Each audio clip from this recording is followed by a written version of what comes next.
नमस्कार मंडळी, चला भारताचं सौंदर्य आणि वैभव बघायला आज आपण आलेलो आहोत स्टॅच्यू ऑफ युनिटी बघायला।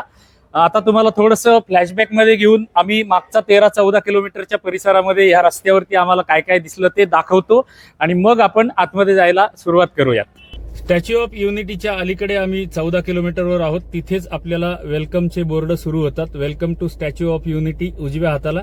इथून 14 किलोमीटर आतमध्ये पार्किंग आहे।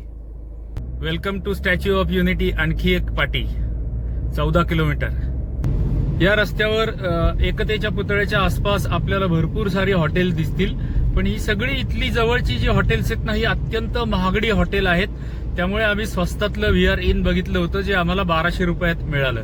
एकतेच्या पुतळ्याच्या अलीकडे 13 किलोमीटरवर हे एकता नगर नावाचं रेल्वे स्टेशन आहे। इथपर्यंत रेल्वे येते किंवा दुसरे तुम्हाला पर्याय असतात, वडोदरा, अहमदाबाद, तिकडून तुम्ही तिथपर्यंत येऊन तिथपासनं बसनी इथपर्यंत येऊ शकता। एकतेच्या पुतळ्याच्या परिसरात आपल्याला अशा गुलाबी रंगाच्या बॅटरीवरील म्हणजे इलेक्ट्रिक रिक्षा दिसतात। आता आपण श्रेष्ठ भारत भवनला आलेलो आहोत। इथून आपल्याला पुढे जायला त्यांच्या बसमधून जावं लागतं किंवा या रिक्षांमधून जावं लागतं। इथला परिसर आपल्याला दाखवण्यासाठी इथे सगळ्या महिला ड्रायव्हर्स आहेत आणि या महिला आपल्याला ह्या रिक्षांमध्ये बसून इथला सगळा परिसर दाखवतात। स्टॅच्यू ऑफ युनिटीला जायला आपल्याला पुढे बस मिळणार आहे आतमध्ये गेल्यानंतर। ह्या सगळ्या महिला चालकांनी असलेल्या रिक्षा आहेत। ह्या बाजूला समोर टुरिस्ट बसेस लागलेल्या असतात, त्याच्यात थोडंसं समोर त्या गुलाबी रिक्षा मी मागाशी तुम्हाला दाखवले त्या इथे लागलेल्या असतात। इथे काही खाद्यपदार्थांचे स्टॉल आहेत। तिथून थोडंसं पुढे आतमध्ये आलं की इथे तिकीट घर आहे, इथेही तुम्ही तिकीट काढू शकता। या सगळ्या परिसराला श्रेष्ठ भारत भवन म्हटलं जातं। तुम्ही ऑफलाईन तिकीट इथून काढू शकता किंवा ऑनलाईन बुकिंग केलेलं असेल तर तुम्ही थेट इकडे आतमध्ये बस स्टँडमध्ये जाऊ शकता। हा बस स्टँडकडे जायला रस्ता आहे। चला, आता आम्ही बसच्या लाईनमध्ये उभे राहण्यासाठी चाललेलो आहोत। हा बस स्टँड आहे आणि इथून त्या इलेक्ट्रिक बसेस सुटतात, ज्या 5 किलोमीटर आपल्याला आतमध्ये पुढे स्टॅच्यू ऑफ युनिटी पर्यंत म्हणजेच एकतेच्या पुतळ्यापर्यंत घेऊन जातात। या ठिकाणी आपली बस येणार आहे। आम्ही सकाळी 10 वाजता इथे पोहोचलेलो आहोत, तरी सुद्धा इथे प्रचंड धुकं दिसतंय। समोर फॉग आहे, स्पष्टता नाहीये की जे काय लांबचं काही दिसत नाहीये। या डाव्या बाजूला बघितलं तर इथे समोर जंगल दिसतंय। ही बस आलेली आहे आणि आता ही बस आम्हाला घेऊन पुढे जाणार आहे।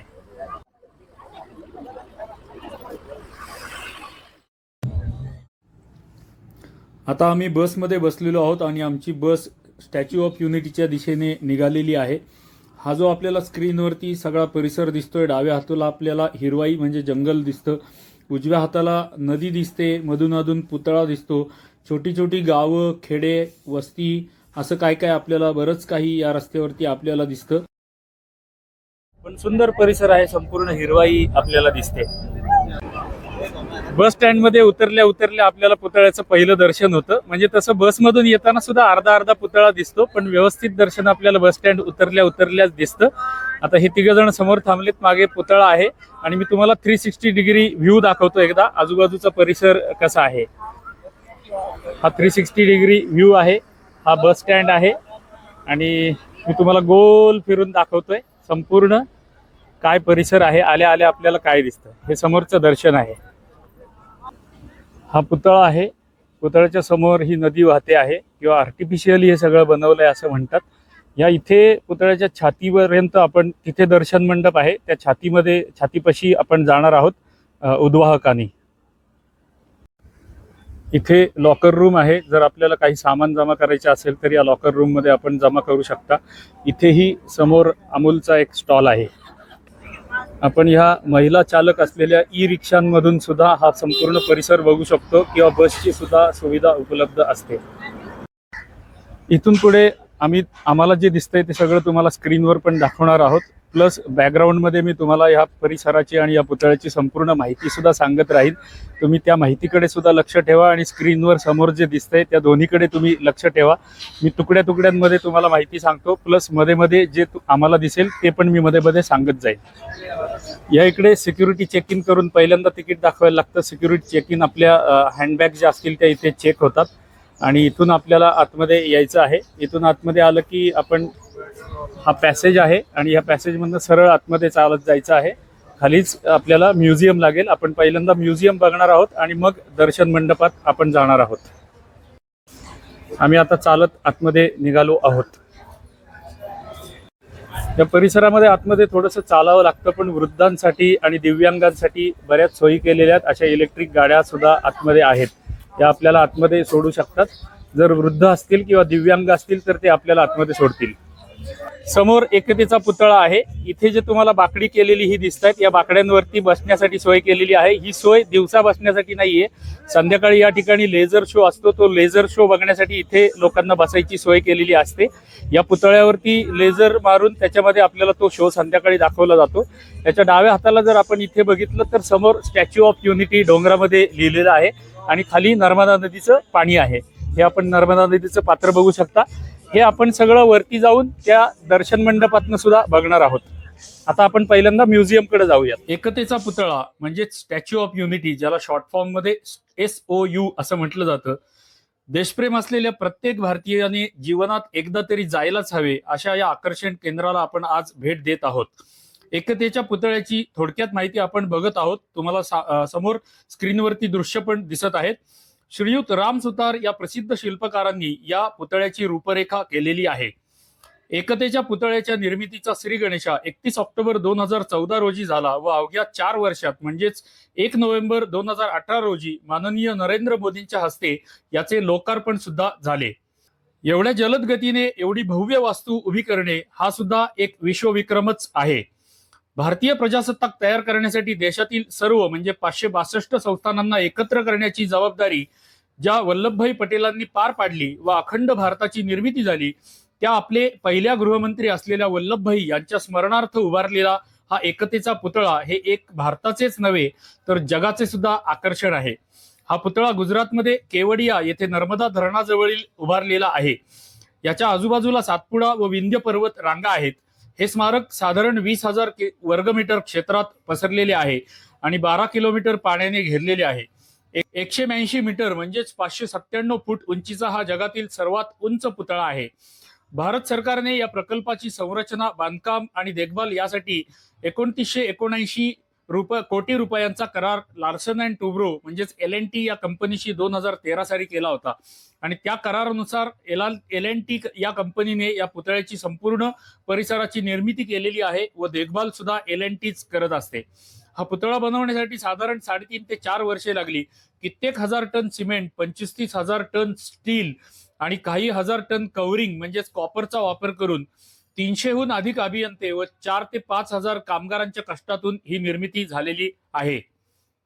पुणे ते केवडिया हा प्रवास ठाणे किंवा नाशिक मार्गे करता येतो व कोणत्याही बाजूने गेले तरी साधारणपणे 565 किलोमीटर अंतर आहे.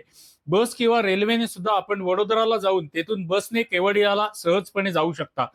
केवडिया या पुतळ्याच्या 15-20 किलोमीटर परिसरात 1,000 ते 8,000 रुपयांपर्यंत मुक्कामासाठी हॉटेल्स उपलब्ध आहेत.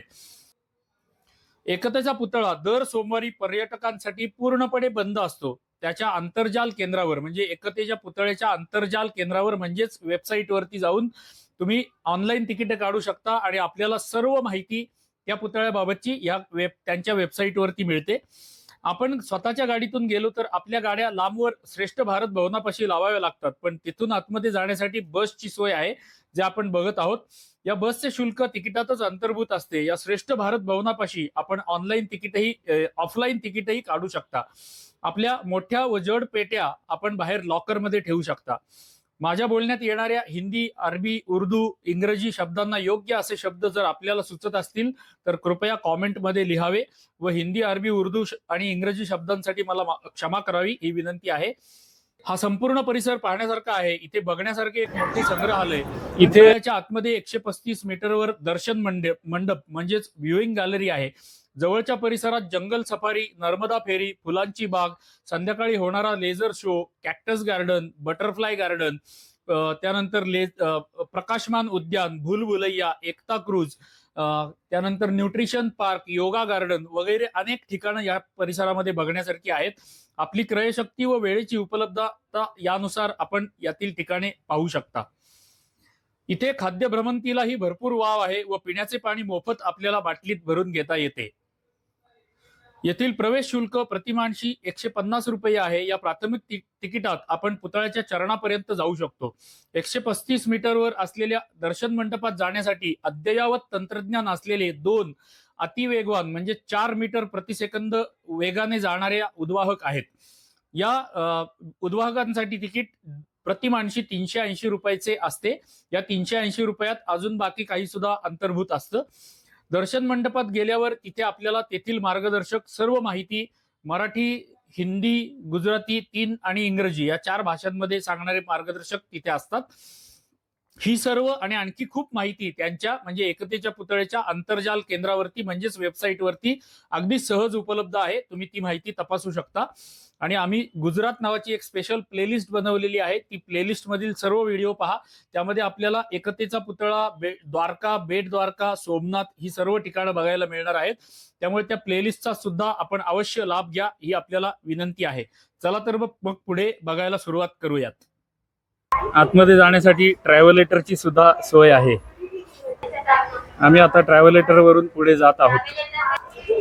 ही पुतळ्याची मागची बाजू आहे आणि ह्या समोरच्या बाजूच्या रस्त्याने आपण आतमध्ये आलो होतो. हा समोर आतमध्ये येण्याचा रस्ता आहे. आता आपण पुतळ्याच्या एकदम जवळ येऊन पोहोचलेलो आहोत. आता तुम्हाला पुतळा जवळनं मी व्यवस्थित दाखवतो. इथे खाली पायाच्या खाली म्युझियम आहे. तिथून वरती आपल्याला पायापर्यंत जाता येतं आणि पायाच्या आतमध्ये उद्वाहक आहेत. त्या उद्वाहकाने आपल्याला वरती दर्शन मंडपापर्यंत जायचं येतं. इथं वरती दर्शन मंडप आहे छातीपाशी. इथे ठिकठिकाणी अशी पिण्याच्या पाण्याची व्यवस्था केलेली आहे. आपण आपल्या बाटलीमध्ये मोफत पाणी भरून घेऊ शकतो. आता आपण पुतळ्याच्या एकदम जवळ येऊन पोहोचलेलो आहोत आणि पुतळा आपण खालपासून वरपर्यंत आणि वरपासून खालपर्यंत आता व्यवस्थितपणे न्याहाळू शकतो आहोत. तुम्ही पण हा पुतळा बाहेरून लांबून बघून घ्या. दर्शन मंडपामध्ये आणि म्युझियम मध्ये जाण्यासाठी ही एंट्री गेट आहे, प्रवेश कक्ष आहे इथे.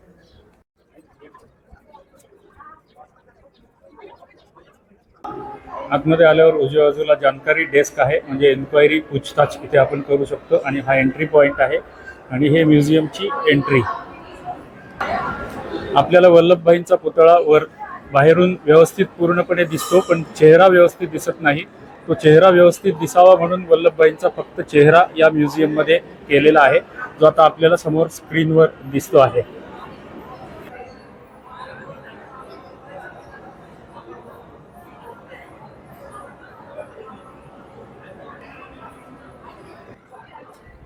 हा वल्लभभाईंचा केलेला चेहरा पण अतिशय बघण्यासारखा आहे, अतिशय सुबक आहे.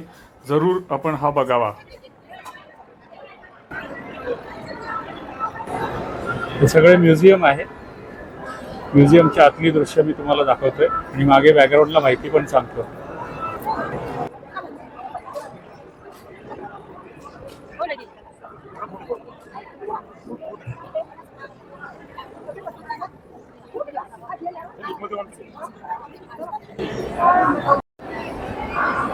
इथे म्युझियम मध्ये डाव्या बाजूला ही स्क्रीन लावलेली. या स्क्रीनवर आपल्याला पुतळ्याच्या निर्माणाची सर्व माहिती दिली जाते.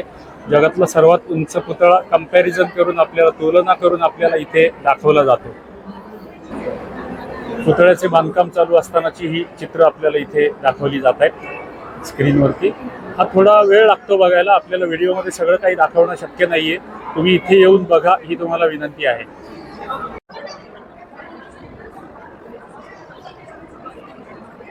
म्युझियम मधून थोडंसं पुढे आलं की उजव्या हाताला आपल्याला व्ह्यूइंग गॅलरी लिफ्ट असं लिहिलेलं दिसतं. लिफ्ट म्हणजे उद्वाहक, मराठीमध्ये याला उद्वाहक म्हणतात. या उद्वाहकामधून आपल्याला वर जायचं आहे दर्शन मंडपामध्ये. व्ह्यूइंग गॅलरी म्हणजे दर्शन मंडप.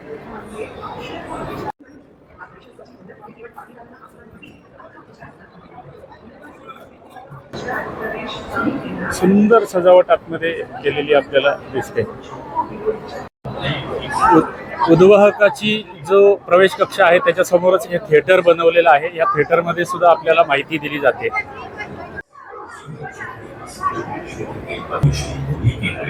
इंजीनियरिंग की मिसाल है जो भूगर्भीय फॉल्ट लाइन, नदी की विभाजन धारा और पानी की कमी पर विजय के साथ गर्व से भरा है.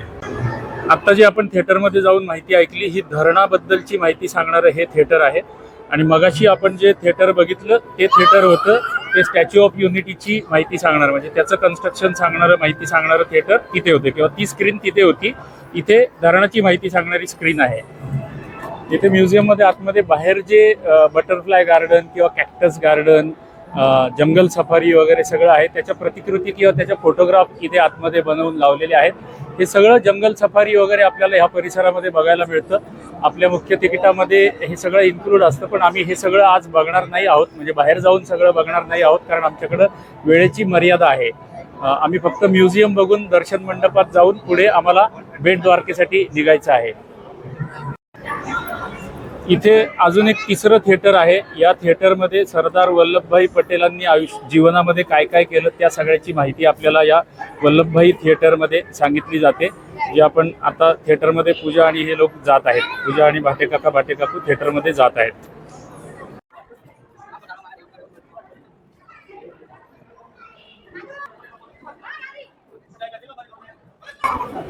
इथे एक लायब्ररी सारखा स्टिकर लावलेला आहे भिंतीवरती. ही ऍक्च्युअली लायब्ररी नाहीये, समोर दिसते आपल्याला.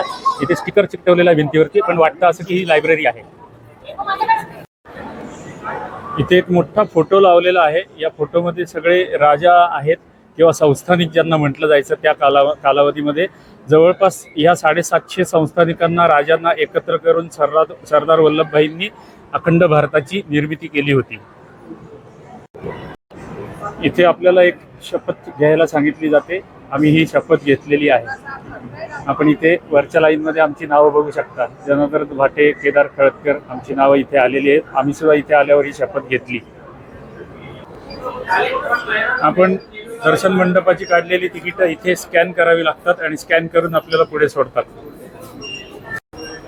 हा रस्ता पुढे उद्वाहकांकडे जातो. संपूर्ण जगात उद्वाहक क्षेत्रामध्ये क्रमांक 1 वर असलेल्या ओटिस कंपनीच्या सुसज्ज आणि सुसाट उद्वाहक आपल्याला 37 सेकंदामध्ये 135 मीटर सुरक्षितपणे उंच घेऊन जातात.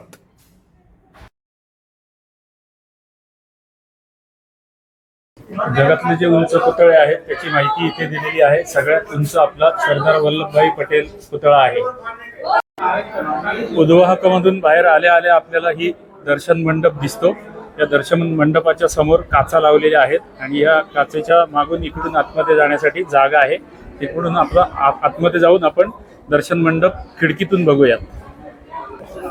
हा आहे दर्शन मंडप. हा पुतळ्याच्या छातीच्या पातळीवरती आहे. हे सगळं स्टीलचं स्ट्रक्चर केलेलं आहे. यामध्ये आपल्या भारतभरातल्या 5 लाख शेतकऱ्यांनी आपापली शेतीची अवजारं दान दिली होती आणि ती वितळवून ह्या स्टीलमध्ये वापरलेली आहेत. हे बाहेरचं जे आवरण आहे हे सगळ्यात जास्त तांबं आहे आणि झिंक आणि 4 धातू मिळून हे केलेलं आहे. शेतकऱ्यांच्या दानातून जे लोखंड आलं ते वितळवून ह्या स्टीलमध्ये वापरलेलं आहे. आणि बाहेरचं हे जे आवरण आहे या सगळ्यामध्ये कॉपर सगळ्यात जास्त वापरलेलं आहे. झिंक आणि इतर अजून 2 धातू असं मिळून हे आवरण केलेलं आहे.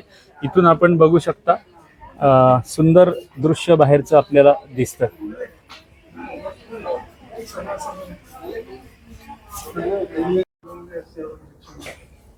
आता आपल्याला जे समोर दिसतं आहे ते सरदार सरोवर धरण आहे. ही धरणाची भिंत आपल्याला समोर दिसते इथून आणि समोर डोंगर आहेत आणि मगाशी आपण जे बघितलं ते स्टॅच्यू ऑफ युनिटी इथे खाली डोंगरावरती लिहिलेलं आहे. आता आपण 135 मीटर उंचीवरती आलेलो आहोत. या पुतळ्याच्या निर्मितीमध्ये जे जे पार्ट्स वापरलेले आहेत त्या प्रत्येक पार्टला असं नंबरिंग केलेलं आहे आणि कुठलाही पार्ट खराब झाला तर या नंबरिंगवरनं जसाच्या तसा बनवून पुन्हा भविष्यामध्ये वापरला जाईल किंवा बदलला जाईल. आता आपल्याला हे उजव्या बाजूला दिसतंय ही कोटाची समोरची बाजू आहे आणि इथे वरती कोटाचं 2 नंबरचं बटन आहे. आतमध्ये इथे वरती जे दिसतंय ते बटन आहे आणि ही कोटाची पुढची बाजू आहे. इथे हे आपल्याला खूप मोठं दिसतं पण लांबून बाहेरून बघितल्यावर हे एवढंसं छोटंसं दिसतं. आता हे मागच्या बाजूला आम्ही थोडंसं आतमध्ये आलो आहोत. अशा पद्धतीचं लोखंडाचं स्ट्रक्चर इथे उभारलेलं आहे. जॉईंटला जॉईंट आहेत, असेच नटबोल्टनी सगळे जॉईंट केलेले आहेत आणि असं कित्येक हजार मेट्रिक टन लोखंड इथं वापरलेलं आहे. ही पुतळ्याची आतली बाजू आम्ही तुम्हाला आता दाखवत आहोत. दर्शन मंडपाच्या बाजूनीच आतमध्ये आलं की आपल्याला हे सगळं मागची बाजू आतली बाजू बघायला मिळते. अशा पद्धतीच्या कैच्या बनवून संपूर्ण पुतळ्याची उभारणी केलेली आहे. आता मी तुम्हाला अजून आतमध्ये बाजूनी दाखवतो आहे. इथून टॉप टू बॉटम आपल्याला म्हणजे खालपासून वरपर्यंत हे लोखंडाचं उभारणी सगळी दिसते. कैच्या बनवून संपूर्ण उभारणी केलेली आपल्याला दिसते. ॲक्च्युली हे सगळं बघायचं ना तर कमीत कमी 1.5 ते 2 दिवसाचा प्लॅन करून यायला पाहिजे. आमच्याकडे वेळेची मर्यादा आहे, त्यामुळे हा पुतळ्याच्या आतमध्ये जेवढं आहे तेवढंच आम्ही तुम्हाला आज दाखवणार आहोत. याच्या बाहेरचं आम्ही तुम्हाला आज दाखवत नाही आहोत. बाहेरचं सगळं सुद्धा जर तुम्हाला बघायचं असेल तर कृपया कॉमेंटमध्ये लिहा, म्हणजे मी तुम्हाला पुढच्या स्पेशल आम्ही पुन्हा एकदा इथली ट्रिप करू आणि त्या ट्रिपमध्ये तुम्हाला सगळं काही दाखवू. 2 दिवसाची ट्रिप आपण करूया. आता हा पुतळ्याचा एक पाय आहे, याच्यामध्ये एक उद्वाहक आहे. इथे समोर पुतळ्याचा दुसरा पाय आहे, त्याच्यामध्ये एक उद्वाहक आहे. इथे दर्शन मंडपाच्या लेवलला वरती प्रसादानाची सोय सुद्धा केलेली आहे.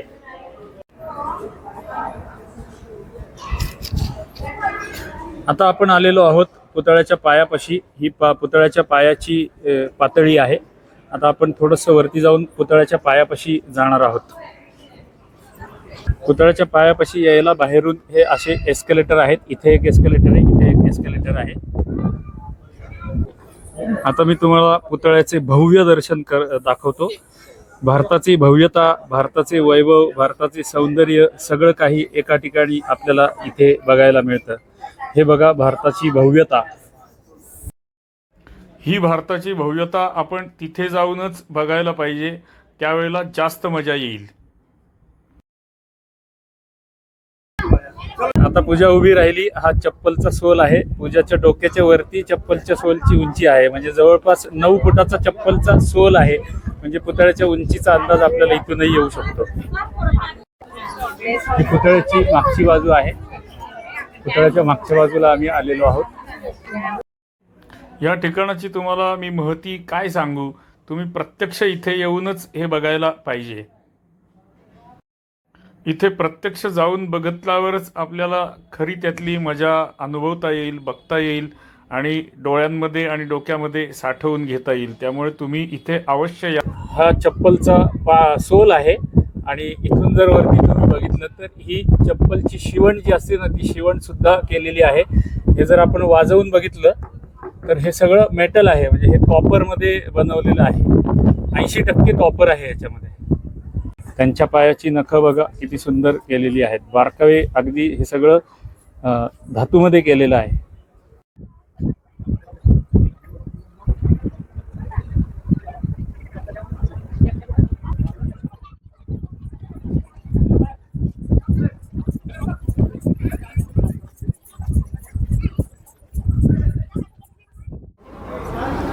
आता आमचं स्टॅच्यू ऑफ युनिटी बघून झालेलं आहे. आता आम्ही स्टॅच्यू ऑफ युनिटीपासून बाहेर पडत आहोत. इथून जिथून आत आलो तिथूनच समोरनं एक्झिट आहे. आम्ही इथून बाहेर जात आहोत. इथे आल्यावर मन एवढं भारावून जातं की काय बघावं आणि काय नाही बघावं.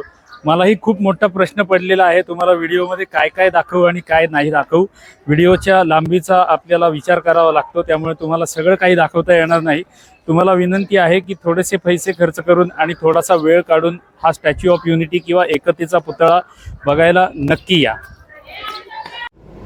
तर मंडळी, आम्ही एकतेचा पुतळा परिसर याची झलक बघून आम्ही आता परिसराच्या बाहेर पडत आहोत.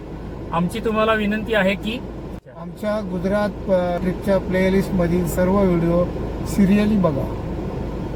आमच्या प्रत्येक व्हिडिओला कमेंट जरूर करा आणि आमच्या चॅनेलला सबस्क्राईब नक्की करा. आता आम्ही निघालेलो आहोत बेट द्वारकेच्या दिशेने. पुढच्या व्हिडिओमध्ये भेटूयात बेट द्वारकेच्या प्रवासाला. धन्यवाद. धन्यवाद. धन्यवाद. धन्यवाद.